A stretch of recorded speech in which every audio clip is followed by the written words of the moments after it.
Hi friends, நம்ம shop name பார்த்தீங்கன்னா BP packs. நம்ம வந்து ப்ரௌனீஸ் அண்ட் குக்கீஸ் வந்து சேல்ஸ் பண்ணிகிட்ருக்கோம். நியர்பை ஒரு 2-3 இயர்ஸாக நம்ம பண்ணிகிட்ருக்கோம் தஞ்சாவூரில். இங்கே இருக்கிற கஸ்டமர்ஸ் வந்து டேரெக்டாக ஆர்டர் பண்ணி வாங்கிக்குவாங்க. அவுட் சைடில் உள்ளவங்களும் அவங்க ரெஃபரன்ஸ் மூலயமா வரவங்க ரெகுலர் கஸ்டமர் நிறைய பேர் இருக்காங்க. இப்போ தான் நம்ம ஃபஸ்ட் டைம் யூடியூபுக்குள்ளே வந்திருக்கோம்.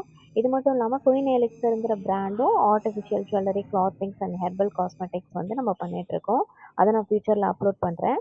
இப்போ இந்த வீடியோவில் பார்த்தீங்கன்னா ப்ரௌனீஸ் அண்ட் குக்கீஸ் வந்து நம்மள்ட்ட ஒரு டூ இயர்ஸாக ஆர்டர் பண்ணிட்டு இருக்க ரெகுலர் கஸ்டமர் திருப்பூர்லேருந்து ஆர்டர் பண்ணியிருக்காங்க. அவங்களுக்கு தான் இதை ரெடி பண்ணிகிட்ருக்கோம். நல்ல ப்ரௌனீஸ் வந்து நம்மள்ட்ட வீட் ப்ரௌனீஸ், மைதா, milk, dark chocolate, triple chocolate brownies எல்லாமே டைப்பும் இருக்குது. ட்ரெண்டாக போயிட்டுருக்கிறது வந்து இப்போ பிஸ்கெட் பட்டர் குக்கீஸ் வந்து ட்ரெண்டாக போயிட்டுருக்கு. குழந்தைங்கள்லாம் ரொம்ப விரும்பி சாப்பிடுவாங்க. வீட்லேயும் நம்ம பண்ணி கொடுத்துட்ருக்கோம். வேணும்னா ஆர்டர் பண்ணுங்கள். வாட்ஸ்அப் நம்பர் கொடுக்குறேன், அதில் வாட்ஸ்அப் பண்ணுங்கள். தேங்க்யூ.